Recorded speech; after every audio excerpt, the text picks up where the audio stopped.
지금 이재명 후보와 민주당 후보가 PK와 TK에서는 굉장히 어려운 선거를 꾸준히 해왔는데 네. TK 대구 경북 같은 경우는 지난 대선에서 21, 23이었던 걸로 저는 알고 있고 23. PK 이게 부산만 따지고 보면 38이 최대치였던 것으로 기억을 하는데 이번에 PK와 TK가 분위기가 좀 다르다. 맞아. 실제로 내려가서 분위기는 좀 다른데 지난 대선에 비해서 상승할 수 있을지가 좀 궁금합니다. 어떻게 보십니까?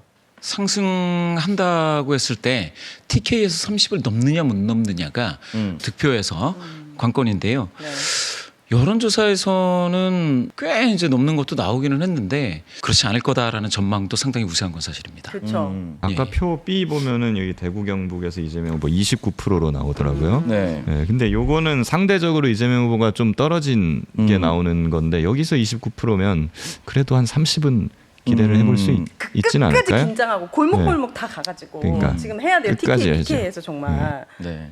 그래서 끝까지 저는 동의를 해야 된다라고 맞아요. 생각이 들고 저는 개인적으로 이제 김규 변호사님 그 혹시 박주민 의원 대구 유세할 때 네. 빨간색 차량 네, 경적 맞아요. 울리는 거 네. 벤츠. 그리고 사람이 앞에서 유세원들이 막는데 그냥 밀고 가려고 하고 여러분 이렇게 하는 거는 범죄예요. 여러분 이렇게 하는 건 범죄야. 보내주세요. 그냥 보내주세요. 보내주세요. 그냥 보내주세요. 여러분 그냥 보내주세요. 내려서도 또 얼굴을 치는 모습이 물론 이제 본인이 뿌리치면서 한다라고 했지만 검거됐었죠. 긴급 체포됐죠.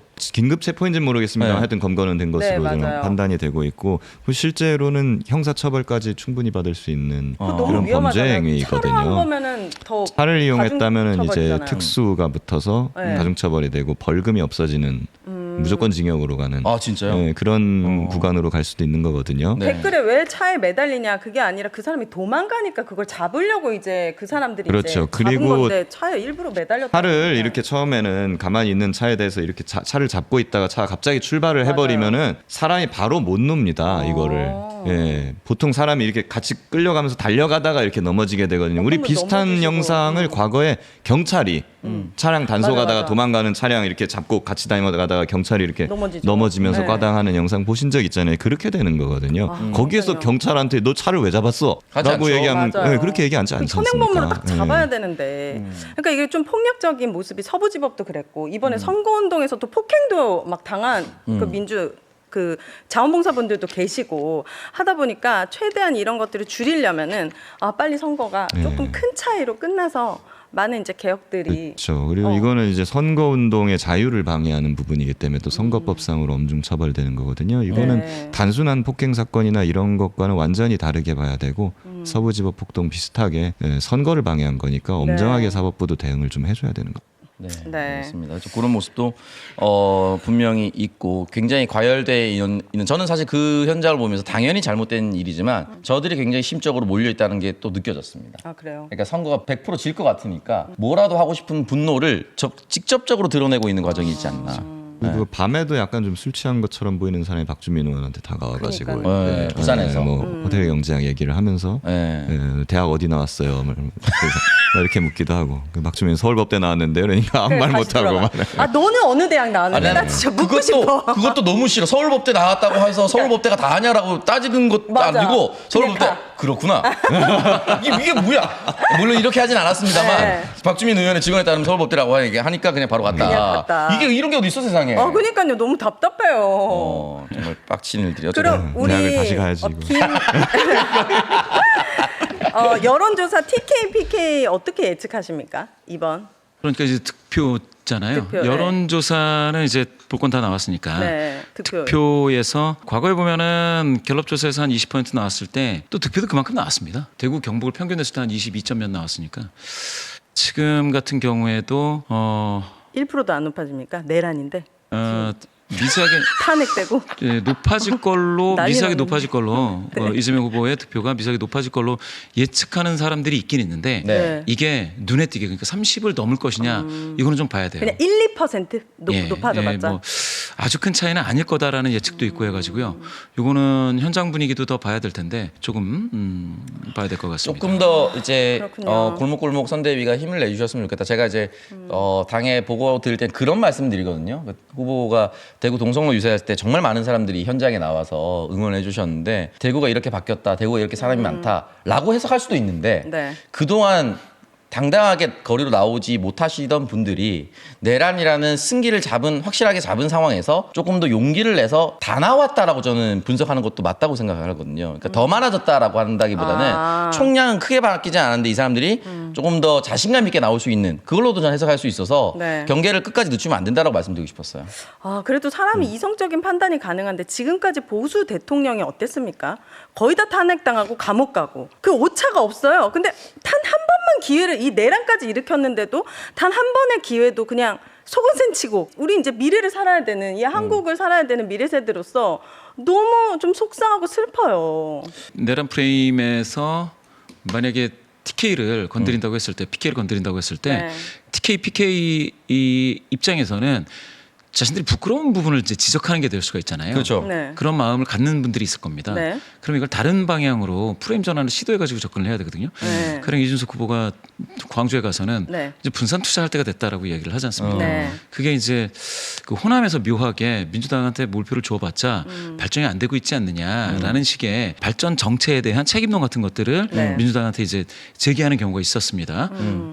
그런데 똑같이 이 영남에도 비슷한 게 있어요. TK, PK에서 발전 정체론이 그 보수 정당에게 계속해서 줘서 안 됐을 때 그랬다라는 게 있는데 최근에 대구에서 자영업자가 굉장히 좀 심하게 맞아요. 어려워지는 경제가 좀 어려워지는 네. 부분이 있었습니다. 그거를 지난 정부에서 대왕고래 프로젝트로 좀 어떻게 붐을 일으켜 보려고 했는데 사람들이 굉장히 냉담했어요. 대왕고래. 네. 예, 대왕고래로 거기 서균한다 뭐 이래가지고 네네네. 예, TK, PK 어떻게 해보려고 했는데 그게 냉담했습니다. 그러면 여기에 대해서 효과적인 방안을 가지고 사실은 프레임을 제시를 해야 돼요. 지역 개발이라는 프레임이 전반적으로 지금 이렇게 됐기 때문이다. 가령 지금 부산이라고 말씀 주셨지만 네. 부산 지난 15년 동안 많아진 건 아파트밖에 없죠.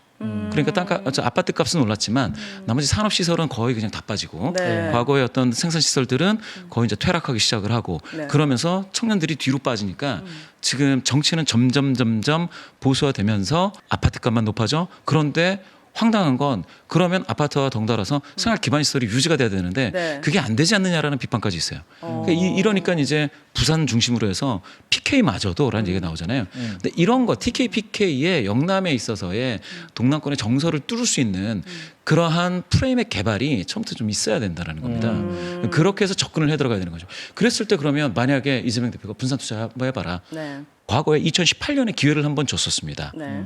아시다시피 PK에서 슬픕니다. 예, 다 줬죠. 대통령하고 그래요. 그 3대 단체장을 다 줬습니다. PK에서. 네, 네. TK는 안 줬죠.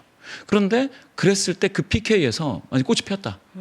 이러면은 TK한테 할 말이 있는데 그게 아니라면 지금은 다른 방식으로 호소할 수 있는 뭐가 있어야 돼요. 그래요. 저는 갑자기 짧은 고민으로 나오는 게 사실 보니까 대구백화점부터 해서 거기 되게 큰 거리가 임대가 많다고 해요. 청년들에게 10년, 20년 동안 아주 저렴한 임대를 가지고 이 서울에서 많이 하죠. 청계천 거리부터 해가지고 청년들이 와서 공방하고 카페하고 하면서 그 거리가 완전 바뀌잖아요. 근데 그게 임대료가 아주 저렴하기 때문에 청년들이 가능한 거잖아요. 근데 이제 건물 쪽 와서 막 그걸 올리니까 쫓겨나게 되는 거고 이런 청년들의 어떤 그런 것들을 보장하면서 거리를 완전 또 예쁘게 바꿀 수 있는 그런 것들을 공약으로 하면 어떨까요? 예, 예. 아니 뭐,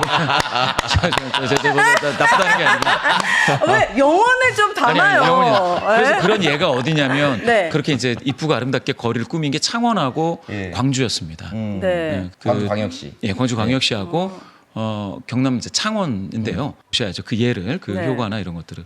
그래서 지금 제가 봤을 때는 TK, PK 전반적으로 예, 좀 많이 경기가 청년 문제도 좀 심각하고 심각하고. 그 의미에서 민주당이 추진하고 있는 해수부 이전이라든지 뭐 HMM과 관련된 해운 본사 이전 관련된 거는 처음에 던졌을 때 좀 유효했죠. 네. 예, 예, 분명히 좀 예. 도움이 됐었죠. 근데 이제 그 실효성이라든지 왜냐하면 그 내부적으로 이제 얽힌 문제에 대해서 디테일하게 적혀냈냐 이러고 있는데 사실 저는 그런 것도 있어요. TK 같은 경우에 네. 경주에서 지금 큰 행사를 앞두고 준비가 안 돼서 되게 허덕거리고 있지 않습니까? 아, 그래요? 그런 거는 그러면 그 이재명이냐 김문수냐 이준석이냐 누가 그거에 대한 해법을 가지고 접근을 하느냐? 거기에서부터 실마리를 풀어서 네. 그러면 TK, PK의 경제 부분, 개발 부분을 누군가는 해결을 하겠다고 나서야 되는데 그게 누구냐? 이런 거를 기다리고 있을 수도 있습니다. 지역의 유권자분들은. 그렇죠, 네. 그렇죠.